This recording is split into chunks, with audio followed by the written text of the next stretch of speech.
अस्सलाम वालेकुम। आज हम पढ़ेंगे कि कैसे हम सी का प्रोग्राम किस सॉफ्टवेयर पे हम जो है वो चला सकते हैं। मैं आज आप लोगों को उस सॉफ्टवेयर के बारे में बताऊंगा कि जो सॉफ्टवेयर जिस पे आप सी का प्रोग्राम बना सकते हैं, क्योंकि वो हमारा कंपाइलर होगा। और हम कंपाइलर के बारे में ऑलरेडी पढ़ चुके हैं कि कंपाइलर वो सॉफ्टवेयर होता है जो हमारे हाई लेवल कोड को मशीन लेवल कोड में कन्वर्ट करता है, फिर ही कंप्यूटर उस प्रोग्राम को एग्जीक्यूट करवाता है। तो इस वीडियो को बनाने का मकसद यही है कि आप लोग अपने अपने कंप्यूटर में, लैपटॉप्स में इस सॉफ्टवेयर को इंस्टॉल कर लें। उसके बाद मैं आप लोगों को प्रोग्रामिंग का लेक्चर दूंगा कि प्रोग्रामिंग का लेक्चर आप कैसे प्रोग्राम को अपने कंप्यूटर पे रन करवा सकते हैं। समझ लें, आप लोगों का ये प्रैक्टिकल भी हो जाएगा। तो इस वीडियो को आप लोगों ने शुरू से लेके एंड तक लाजमी देखना है।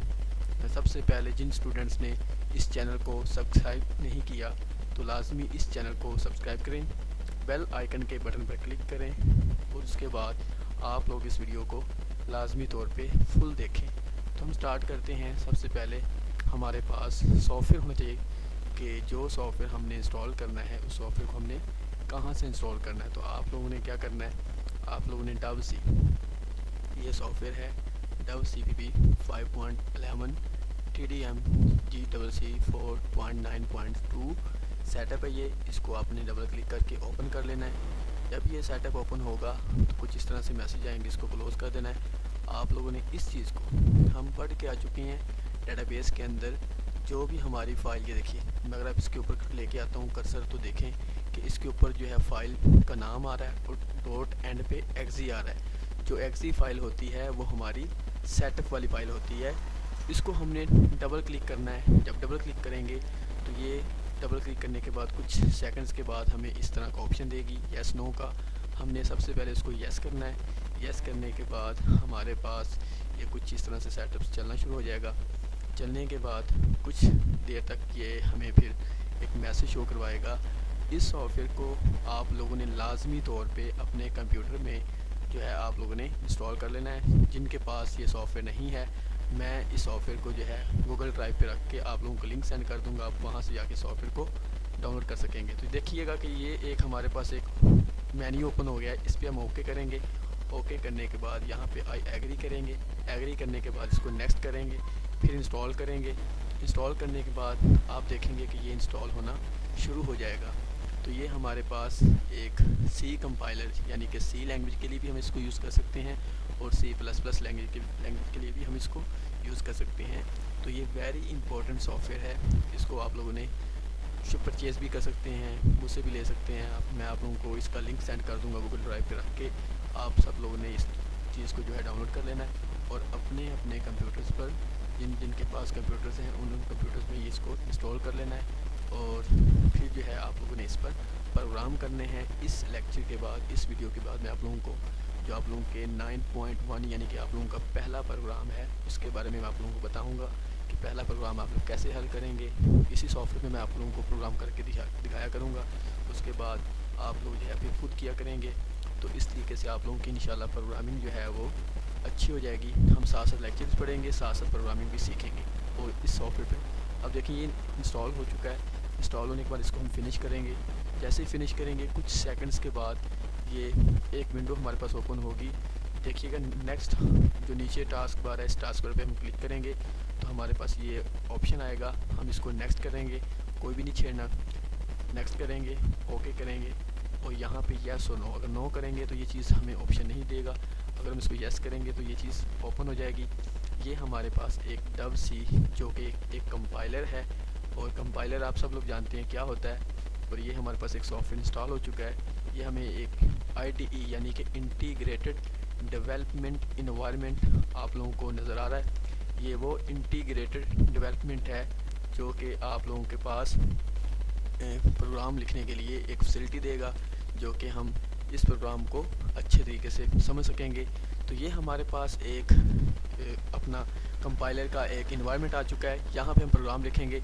यहाँ से देखिए आप प्रोग्राम कैसे लिखना है। आप लोगों ने, आप जाएंगे फाइल पे जाएंगे, फाइल पे जाने के बाद आप न्यू पे क्लिक करेंगे।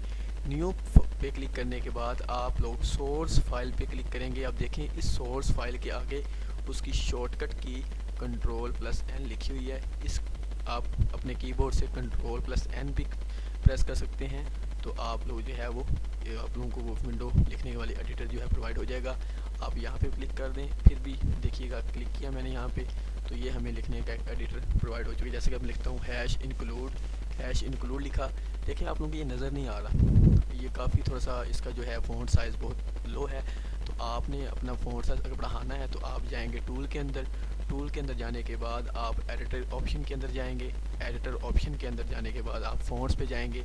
फ़ॉन्ट पे जाने के बाद आप यहाँ पे साइज़ को जितना भी कर लें, मैं यहाँ पे 20 कर देता हूँ और 20 करने के बाद इसको ओके कर देता हूँ। अब देखें आपके जो इस एडिटर पे जो साइज़ है थोड़ा सा बड़ा हो गया और आप लोगों को अच्छे तरीके से नज़र आना शुरू हो गया है। तो ये देखें कि अब हम इस पर एक छोटा सा प्रोग्राम लिखते हैं, यानी कि कोई भी प्रोग्राम, जैसे कि हमने बहुत सारे प्रोग्राम मैंने आप लोगों को करवाए हैं। std ये मैं हेडर फाइल लिख रहा हूँ और इसी हेडर फाइल को मैं दोबारा फिर लिखूँगा include conio .h। अब देखें ये हेडर फाइल हम लिखने के बाद हम लिख रहे हैं अब मेन फंक्शन, ऊपर हमारा ये मेन फंक्शन है, करली ब्रेसेस लगाएंगे। इस करली ब्रेसेस को ऑन करने के बाद हम यहाँ पे जस्ट मैं लिखता हूँ, मैंने आप लोगों को लास्ट जो असाइनमेंट में दी थी मैंने आप लोगों को कहा था कि प्रोग्राम लिखें जिसमें पाकिस्तान का जो है नाम 10 टाइम, हर लाइन 10 टाइम पाकिस्तान का नाम शो हो और हर पाकिस्तान का एक नाम जो है एक लाइन पे शो हो। मैं उसी की एग्जांपल दे देता हूँ। चलें हम कैसे लिखेंगे। शो करवाने के लिए हम जस्ट इसको प्रिंट एफ करवाना था, आप लोगों ने पता नहीं सब लोगों ने कैसे कैसे इसको प्रिंट करवाया। उसके बाद देखें मैंने यहाँ पे ये मेरे पास एक सिंटैक्स है, सिंटैक्स करने के बाद अब जस्ट मैं यहाँ पे पाकिस्तान का नाम लिखूँगा पाकिस्तान, और देखें ये पाकिस्तान का नाम है, इसको कॉपी करता हूँ क्योंकि पाकिस्तान का नाम में प्रिंट करवाना है। इसको कॉपी कर लिया मैंने कंट्रोल C के साथ, यानी कि आप इसको सिलेक्ट करने के बाद माउस के साथ ड्रैग करेंगे लेफ़्ट बटन प्रेस करके और आप इसको सिलेक्ट करने के बाद कॉपी करेंगे। कॉपी करने के बाद आप इसको आप पेस्ट करते जाएंगे। अब देखें कि अगर आप लोगों ने ये पेस्ट कर दिया कंट्रोल V से तो देखें ये पाकिस्तान जो है वो अब ये एक लाइन पे शो होगा। अगर आप लोग चाहते हैं कि पाकिस्तान एक लाइन पे शो ना हो तो आप हर पाकिस्तान के एंड पे जाके जो है /n लगाएंगे। /n लगाने से क्या होगा, जो नेक्स्ट आप लोगों का जो है वो पाकिस्तान आएगा वो नेक्स्ट लाइन पे आएगा। इसी तरह मैं इसको /n लगा के करता हूँ, फिर मैं /n लगाता हूँ और फिर मैं उसको पेस्ट करता हूँ, /n लगाता हूँ, पेस्ट करता हूँ। आप लोग जब कॉपी करेंगे और पेस्ट करेंगे तो आपने जिस कॉपी एक दफ़ा करना है बस उसको पेस्ट करते जाएंगे, 1000 दफ़ा आप उसको पेस्ट कर सकते हैं। तो देखते हैं 1 2 3 4 5 पाकिस्तान का नाम मैंने 5 दफ़ा प्रिंट करवा दिया है। अब देखें कि इसी तरह आप लोगों ने 8 दफ़ा करवाना था। चले मैं करवा देता हूँ और n लगाने के बाद मैं फिर पेस्ट करता हूँ, फिर मैं n लगाने के बाद /n लगाने के बाद फिर पेस्ट करता हूँ, 7 दफ़ा हो गया।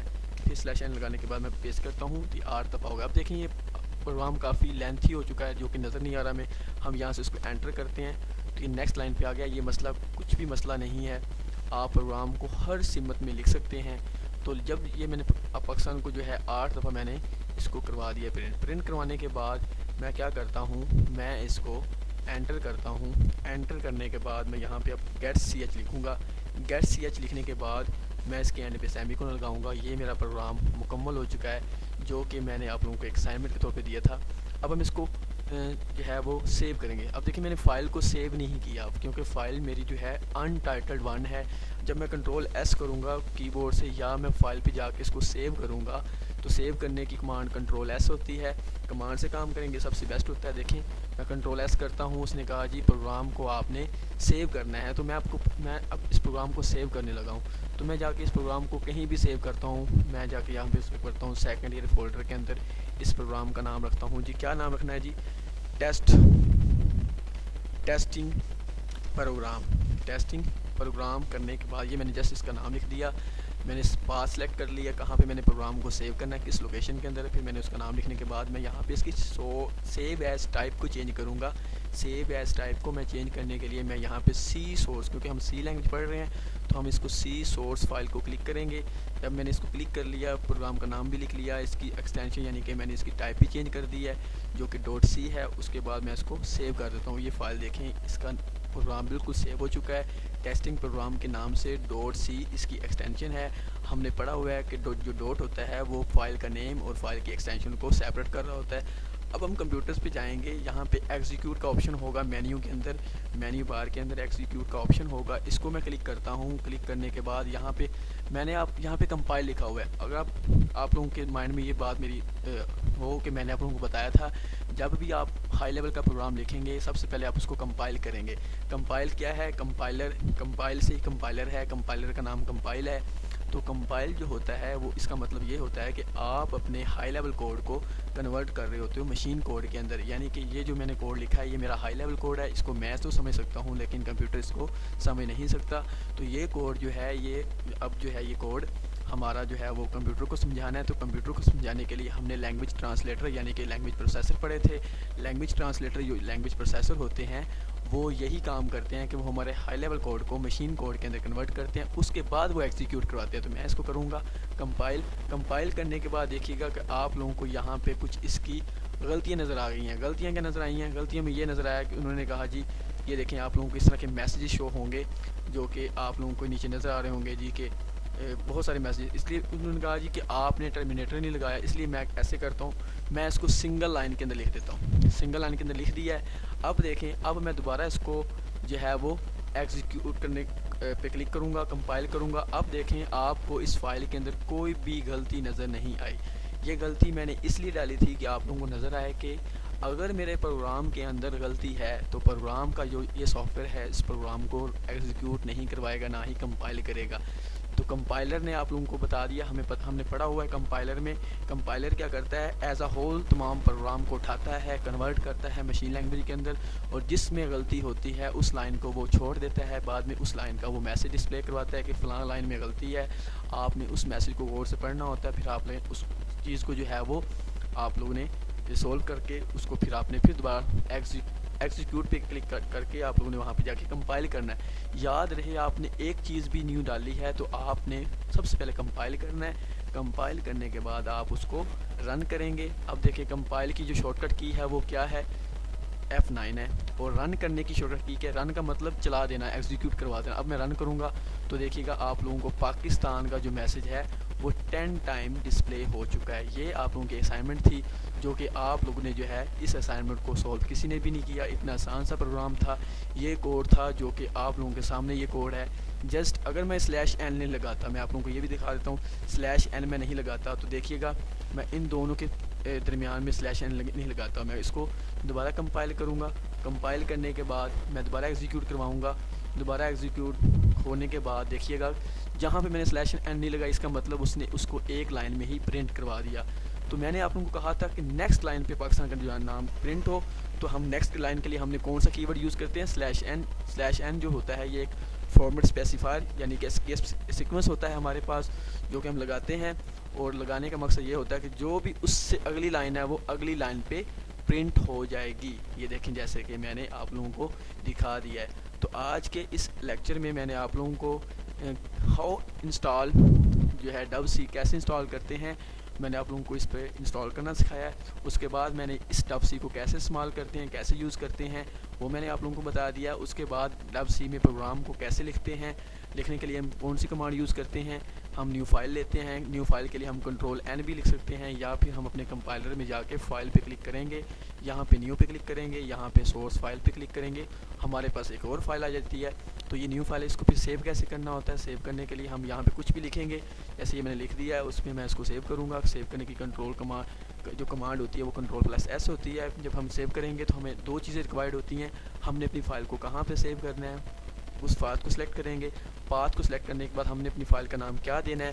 फ़ाइल का नाम देने के बाद हमारी जो लैंग्वेज जो एक्सटेंशन है वो हम C लैंग्वेज पढ़ रहे हैं तो हमने उसको C सोर्स फाइल की सेव एज टाइप देनी है।